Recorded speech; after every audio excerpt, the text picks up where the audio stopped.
home smell. Work is there when love is gone. Smell of coffee, crack of dawn. ¿Cómo estás?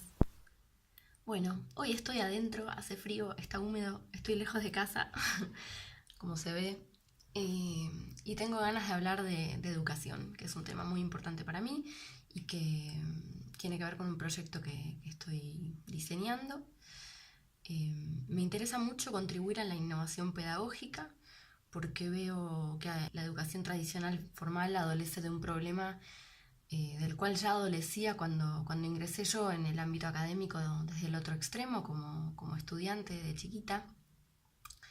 Sigo siendo estudiante, me encanta estudiar, pero quiero decir que esto significa que hace casi 30 años que veo con mis propios ojos de alumna este problema que está pasando, que es la falta de sentido. Voy de nuevo con la falta de sentido. Es un problema de índole existencial, que para mí es la dimensión que subyace y que condiciona cualquier experiencia de aprendizaje. Y desde mi punto de vista, toda experiencia es una experiencia de aprendizaje.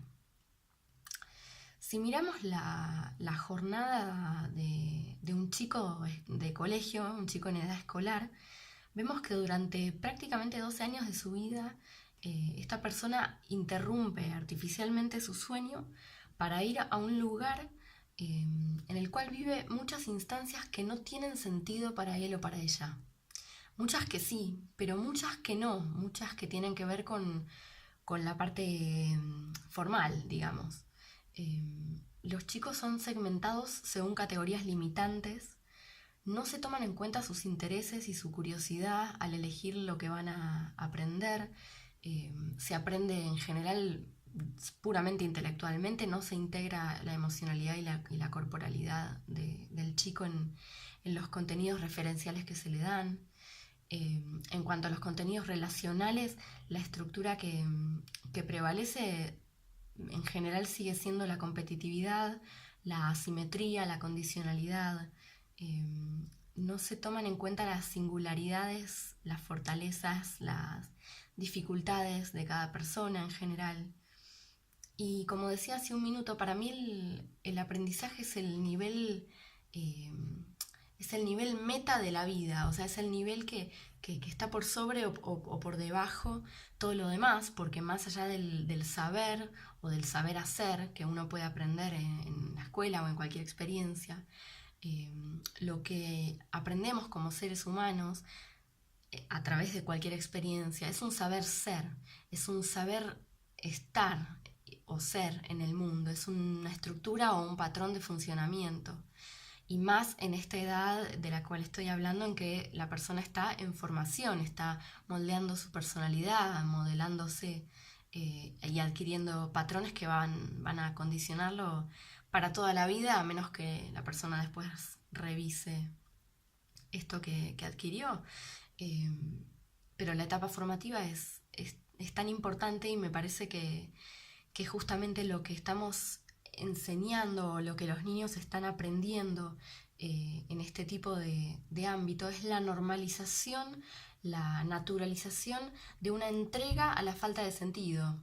El chico aprende como patrón de funcionamiento a entregar muchísimas horas de su día a instancias que no tienen sentido, y creo que esto es lo que prepara justamente el mercado laboral que después sostenemos como adultos, que son instancias de mucha alienación y de mucha falta de sentido, que nos están enfermando y que dada la influencia que el ser humano tiene sobre el resto del planeta, están enfermando al resto del planeta también.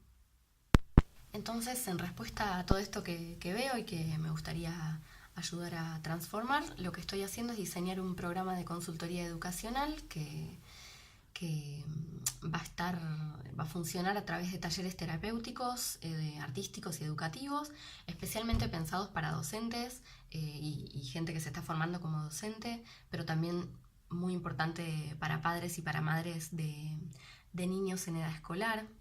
Entonces la premisa de esto que estoy armando es dar lugar a la sabiduría del niño en el adulto, revisar condicionamientos, reparar heridas, trabajar la propia congruencia, la alimentación de nuestra potencia creativa, desarrollar recursos creativos para una pedagogía más centrada en la persona, más holística, más integrada. Y entonces lo que pretendo brindar es un acompañamiento que facilite justamente el trabajo sobre la integración, sobre el amor propio y hacia el otro, sobre la comunicación empática, la calidad de la presencia, la igualdad de géneros, la innovación en la relación entre el ámbito educativo y otros ámbitos de la vida humana, y bueno, cualquier otra forma del saber ser que vaya surgiendo de los participantes mismos. Considero que para educar con sentido, es fundamental habilitar y habitar el propio sentido, como adultos, como personas dedicadas a la educación. Y para vivir una vida automotivada, una vida autorrealizada, desplegar nuestro propósito personal, es necesario tomar contacto con nosotros mismos y mantener ese contacto, trabajarlo.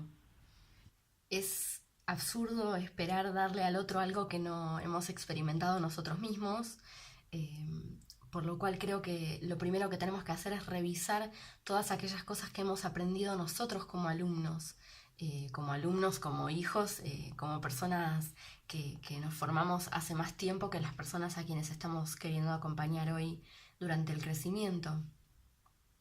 Creo que solamente revisando nuestros propios condicionamientos, creencias, emociones, estados corporales, estados del ser en general, obstáculos, fortalezas, creo que solamente observando eso es que somos capaces de entrar en el marco de referencia del otro, de poder respetar y ver el marco de referencia del otro sin proyectarle lo nuestro, sin tirarle lo nuestro encima.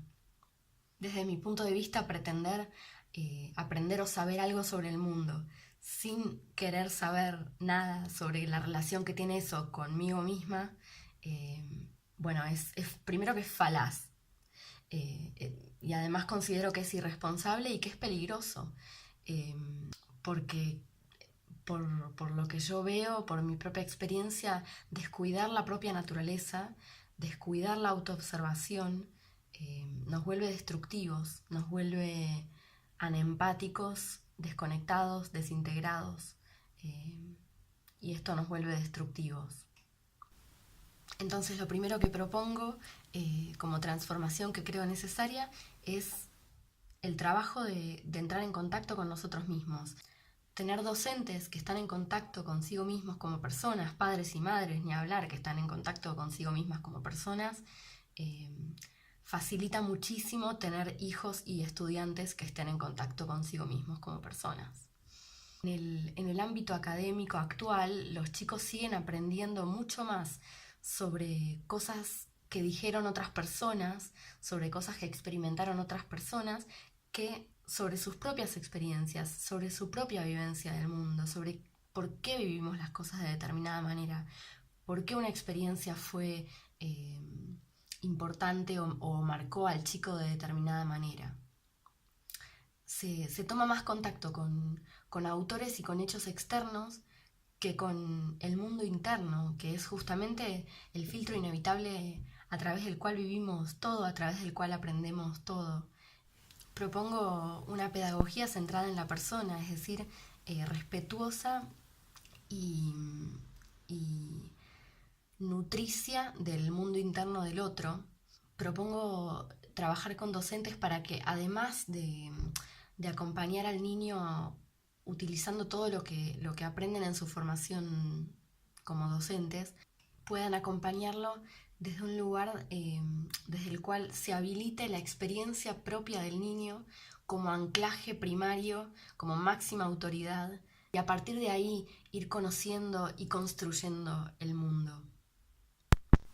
Para poder formarnos en esta manera de educar es fundamental confiar en el otro. Si yo no confío en el niño, en la experiencia propia y singular del niño nunca voy a querer habilitarla. Y para eso, de nuevo, es fundamental confiar en nosotros mismos. Si no confío en mí, no voy a poder confiar en el otro. Si no habilito mi propia experiencia como mi máxima autoridad, no voy a poder habilitarla en el otro. Aclaro algo, porque los counselors estamos acostumbrados a hablar de experiencia de determinada manera que quizás no es la socialmente habitual.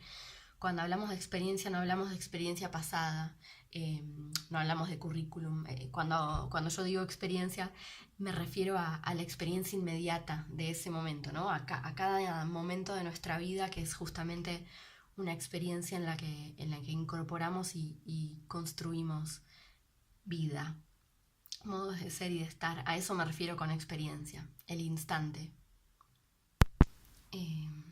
Desde los 4 años que soy estudiante de manera ininterrumpida y tengo 7 años de experiencia como docente, y conozco lo que es la estructura, como decía, asimétrica, ¿no? Polar y unilateral que se da en las escuelas o en realidad en cualquier institución educativa también terciaria de las típicas y tradicionales instituciones. Lo que quiero es contribuir a la deconstrucción de esta unilateralidad, de esta polaridad, porque justamente considero que la verdadera educación implica lo que llamamos mutua afectación de los campos perceptuales. Yo me dejo afectar por vos y vos te dejas afectar por mí, y ambos aprendemos. Considero que es riquísimo y en realidad es fundamental para construir un mundo más humanístico, más equitativo, más amoroso, involucrarnos realmente con el otro, con la otra persona, tenga la edad que tenga y esté en la situación en la que esté. Cuando nos involucramos con el otro, aprendemos algo mucho más importante, mucho más primordial y abarcativo que cualquier conocimiento científico. Aprendemos cómo es el mundo dentro del otro y cómo es el mundo dentro nuestro, esos mundos que justamente median y condicionan y construyen nuestra percepción y con los cuales además nosotros después construimos realidad. Y al involucrarnos con el otro aprendemos cómo son estos mundos, ¿no? El otro es un espejo de nosotros, vamos mirándonos y creciendo y desarrollándonos a través de este vínculo, de este involucramiento mutuo. Y aprendemos a respetar esos mundos, a recorrerlos amorosamente.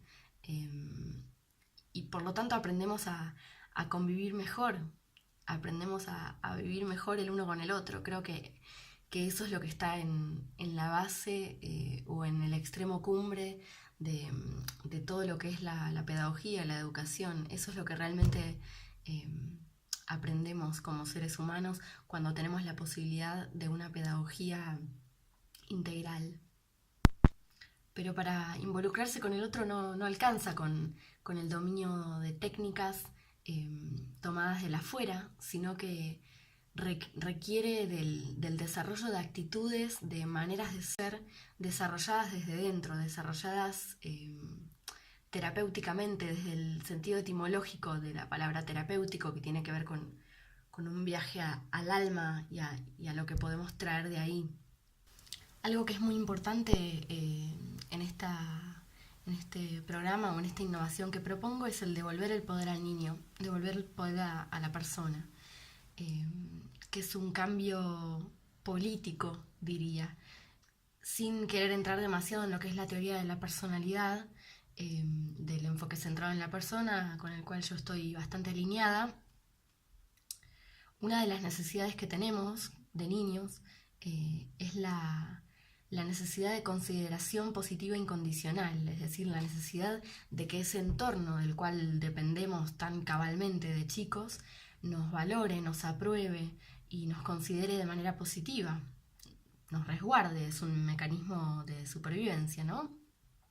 Por eso, de manera adaptativa, lo que hacemos como niños durante el proceso de socialización, durante nuestro crecimiento, es ir recortando y distorsionando nuestra experiencia organísmica, nuestra experiencia auténtica, integral, en función de las respuestas que recibimos de ese entorno. Entonces, cuanto más condicional es ese entorno, cuanto más condiciones nos ponen para poder aprobarnos, más vamos a recortar quiénes somos y más vamos a empezar a distorsionar la simbolización de eso que vivimos para adecuar nuestra identidad en formación al ámbito en el que necesitamos vivir, al cual necesitamos pertenecer. Es una conducta justamente adaptativa que tiene que ver con adecuarse a las exigencias de nuestras personas criterio, de las personas significativas, de la cual depende nuestra vida material, pero también emocional, intelectual, etc. De la manera en que está funcionando la escuela tradicional, lo que hace justamente es reforzar una manera de vinculación desde la condicionalidad, ¿no? Desde poner un montón de condiciones justamente para aprobar o desaprobar al niño. El docente tira este mensaje del estilo: yo voy a elegir lo que vas a estudiar, yo voy a elegir cuándo voy a evaluar si hiciste el acopio de información que yo requiero que hagas. Te voy a evaluar numéricamente y te voy a decir si estás aprobado o desaprobado. Es un régimen totalmente basado en la condicionalidad y en la competitividad y en una consideración estadística y no humanística del conocimiento, del desarrollo. Esto, por supuesto, refuerza la conducta adaptativa del niño que quiere pertenecer, que quiere que le vaya bien, que quiere ser aceptado y aprobado también en consecuencia dentro de su familia por cómo le va en el colegio. Y entonces lo que hacemos de esta manera es aplastar la tendencia al crecimiento, a la constructividad, a la creatividad del chico. En el mejor de los casos, el chico se conserva, digamos, flota a lo largo de este sistema, desplegando su creatividad donde puede, pero en su mayoría repitiendo cosas que tiene que repetir. Y en el peor de los casos, esta tendencia al desarrollo se revierte y se vuelve destructiva. Es una forma de violencia que el niño ejerce sobre sí mismo como respuesta, como extensión de la violencia que está recibiendo de la afuera. En el sentido de no estar viviendo, no estar pudiendo desplegar las propias potencialidades y ser quien uno es y querer aprender, incorporar realmente lo que uno, lo que es importante para uno, lo que justamente tiene sentido. Esa es la violencia de la falta de sentido. En otro video hablaba de los conceptos de Rodolfo Lazzarini, de poder de potencia y poder de dominio. Bueno, se trata de esto, ¿no? De que los docentes dejemos de sobrecompensar nuestra falta de conexión y nuestra falta de poder de potencia, ejerciendo poder de dominio sobre el niño, y que podamos habilitar nuestro poder de potencia y por ende el poder de potencia del niño. Un cambio que además, desde mi punto de vista, supone muchos tipos de cambio en términos de lo que es los aspectos administrativos, logísticos, incluso arquitectónicos de la educación, pero todo eso excede el espectro de lo que puedo hablar en este video. Básicamente a lo que me refiero cuando hablo de devolverle el poder al niño, a la persona, es que cuando bajamos el nivel de condicionalidad y cuando podemos habilitar mucho más el mundo del otro, la experiencia singular de la otra persona, esa otra persona, en este caso el chico, crece con muchísimo más respeto por sí mismo, muchísimo más amor por sí mismo y justamente en contacto consigo mismo, pudiendo crecer y convertirse en su propia persona criterio y no quedar atado, dependiente toda la vida de otra gente, de la evaluación ajena, de la mirada ajena. Entonces el aprendizaje del niño deja de ser performático, pasa a ser auténtico, o sea, deja de ser tengo que mostrar que sé, tiene que parecer que sé, tengo que copiarme para mostrar algo que me piden, y pasa a ser justamente genuino, pasa a ser verdadero, profundo y autogestionado, centrado en lo que es realmente. Lo que no es, no es, lo que no se aprende, no se aprende, y lo que se aprende de manera real y de manera automotivada, y contribuye a la autorrealización de esa persona que se está formando y que está aprendiendo una manera de vivir. Considero que para devolver el poder al estudiante lo que el docente tiene que hacer es integrar y equilibrar la actitud de mente de experto con la actitud de mente de principiante. Creo que los dos polos, los dos extremos del viejo paradigma educativo solamente se sostienen mientras el docente sostiene una postura de solamente dar, ¿no? Sin recibir. Creo que en cambio cuando el docente asume la mutualidad del vínculo pedagógico, o sea, permite que el niño también sea su maestro desde su propio punto de vista, desde sus propias experiencias, y que le abra la puerta a su mundo interno, que justamente haya ese involucramiento, esa afectación mutua. Creo que como adultos podemos aprender mucho a través de la experiencia previa que trae el niño en el momento en que nos encontramos con él y de los descubrimientos que va realizando junto a nosotros. Por el momento no soy madre, pero me imagino que toda madre o padre puede atestiguar a esto que estoy pensando, que estoy diciendo. Nos invito a que nos replanteemos juntos si realmente es verdad que la diferencia fisiológica, neurológica, experiencial, social, psicológica del adulto con respecto al niño significa necesariamente la asimetría que atribuimos al vínculo. Me pregunto si esa diferencia implica necesariamente tal grado de asimetría. Personalmente yo no creo que el adulto detente la verdad sobre los aspectos que pretende enseñar. Especialmente en un mundo tan cambiante, tan loco y caótico y espectacular como el que estamos viviendo en el siglo XXI. El adulto de hoy tiende a estar adaptado a lo que es o ha sido, con ciertos aspectos funcionales y ciertos aspectos más disfuncionales o obsoletos. En cambio el niño trae una mirada más fresca, más auténtica, más organísmica, trae una voz sensible, curiosa, de lo que podría ser, no de lo que fue, sino de lo que es y de lo que podría ser. Y creo que todos podemos beneficiarnos de habilitar esa mirada. Creo que en ese sentido el niño cuando nunca se le llega a quitar el poder es un ejemplo de vida automotivada, de vida con sentido, y que puede ser una buena llave para muchos adultos que quieren pasar de vivir en el modo mantenimiento a vivir en el modo transformación. Yo considero que nuestros propósitos funcionan como faros en el horizonte, ¿no? Como focos futuros que emiten como rayos de luz que nos llaman para que caminemos ese camino, ¿no? Para que nos vayamos acercando a nuestros para qué. Pero creo que encarnamos el sentido de esos propósitos haciendo el camino, ¿no? Transitándolo.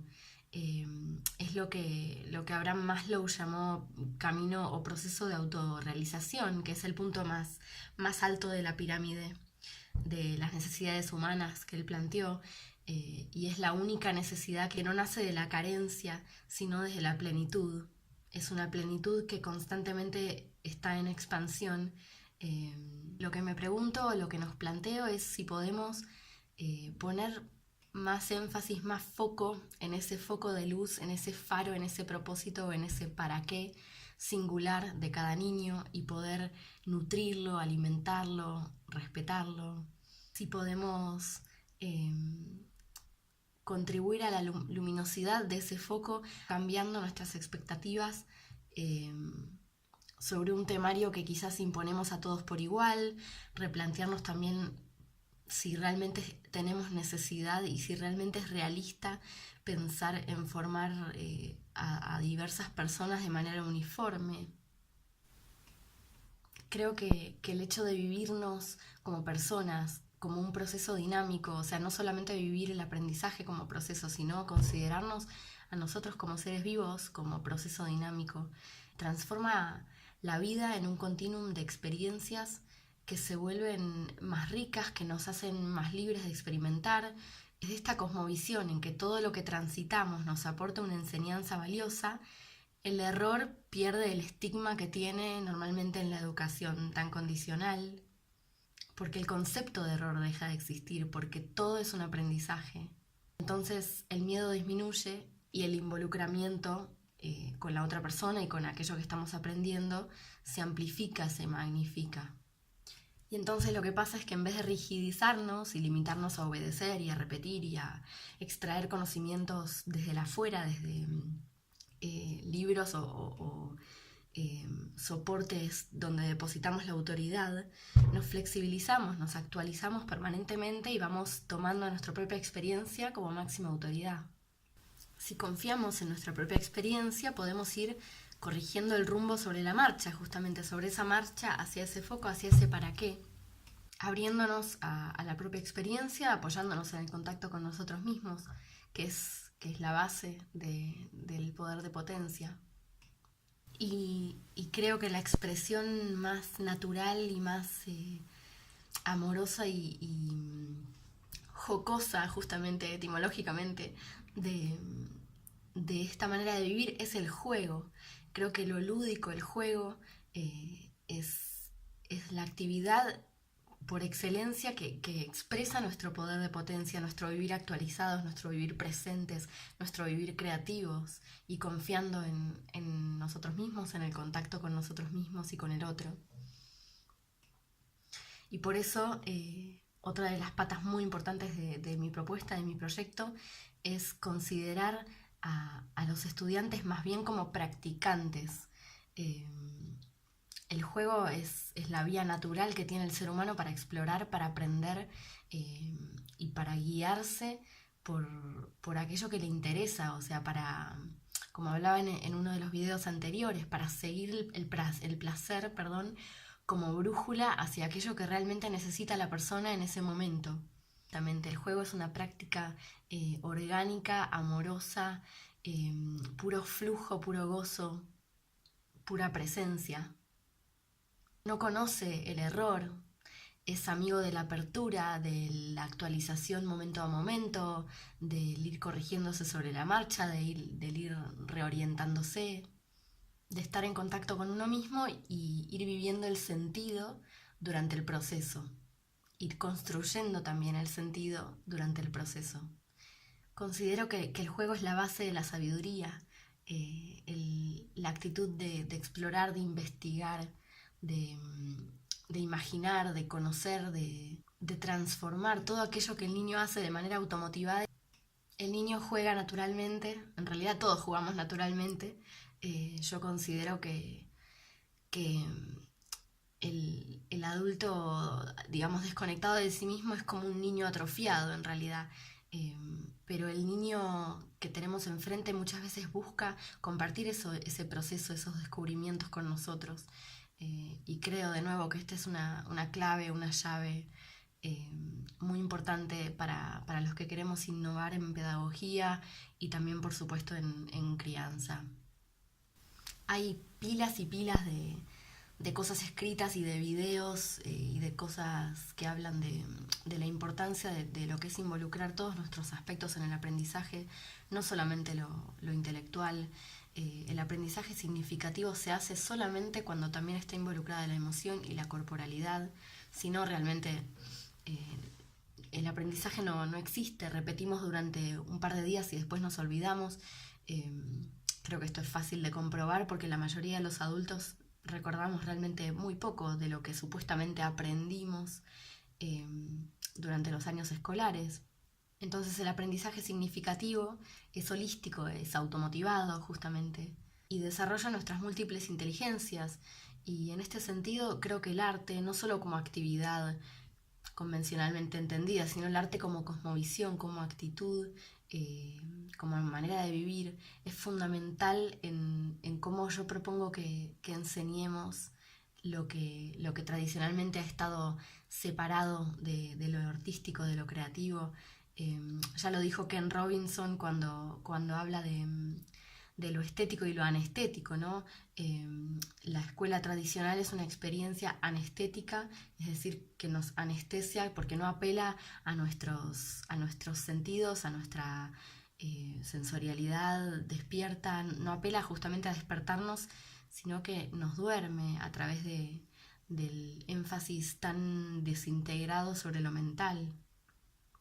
Yo abogo entonces por una práctica sentida que preceda y que acompañe a la teoría, de esta manera en que creo que podemos desarrollarnos realmente incorporando aprendizajes, realmente aprendiendo y naturalizando una vida con sentido, y además en cuanto a contenidos puramente referenciales, también realmente poder aprenderlos de manera que podamos aplicarlos transformativamente sobre el mundo, y que nos cambien como personas, y que siempre esté nuestra conciencia, nuestro contacto y nuestra conciencia de integridad con nosotros mismos y con los demás, con el planeta, como base y como guía de aquello que aprendemos, que los contenidos que incorporemos estén anclados ahí y no estén abstractos en un mundo descorporeizado que después se vuelve en nuestra aplicación práctica destructivo. Me interesa entonces trabajar y conocer también otros proyectos desde la innovación pedagógica, conocer cómo están funcionando las familias que hacen homeschooling, las familias que hacen unschooling, y me interesa también proponer cosas que se me ocurren así de combinaciones entre lo que tradicionalmente son materias separadas. Me ocurre, por ejemplo, por qué no vinculamos lengua y literatura con historia y mitología. ¿Por qué no mezclar matemática con música o geografía con ecología? En lugar de incorporar datos sobre nuestros maravillosos cuerpos sin mover la cola de la silla, ¿por qué no estudiar biología junto con jardinería, con nutrición, con expresión corporal, con igualdad de género, con danza? ¿Por qué no integrar física con danza, con construcción? ¿Por qué no aprender química junto con cocina o con bases de medicina? ¿Por qué no juntar los distintos géneros en lo que tradicionalmente se llama educación física? ¿Por qué no revolucionar y evolucionar la educación física, dejar de proponer ejercicios estandarizados y mecánicos e iguales para todos los cuerpos y todas las personas que hemos aprendido del parámetro militar, de la estructura militar? ¿Por qué no proponer rondas, juegos colaborativos, además de juegos competitivos, maneras creativas de mover el cuerpo, de conocer el cuerpo, maneras expresivas y constructivas de poner el cuerpo en acción y en juego? De por sí me parece fundamental tener un espacio específico para lo que es dinámicas grupales y gestión emocional. La danza, movimiento, terapia, por lo pronto tiene herramientas bárbaras que yo pretendo facilitarles a los docentes y a la gente interesada en esto para integrar el sentido en el cuerpo, en lo emocional, en lo intelectual, para integrarnos como personas enteras que somos, que podemos ser. Como dijo José María Toro, ¿de qué sirve que un niño pueda ubicar a Neptuno o a Urano en el universo si no sabe dónde poner su rabia, su tristeza? De eso se trata. Así que bueno, esto es un resumen del proyecto que estoy diseñando. Si trabajas en alguna institución educativa y te resuena lo que estoy haciendo y querés que colaboremos, me encantaría que te comuniques conmigo. Yo estoy buscando lugares donde experimentar estas propuestas. Bueno, te mando un beso enorme desde Lausanne, Suiza, y las imágenes que viste antes eran de Égée, una zona campestre, boscosa de Francia.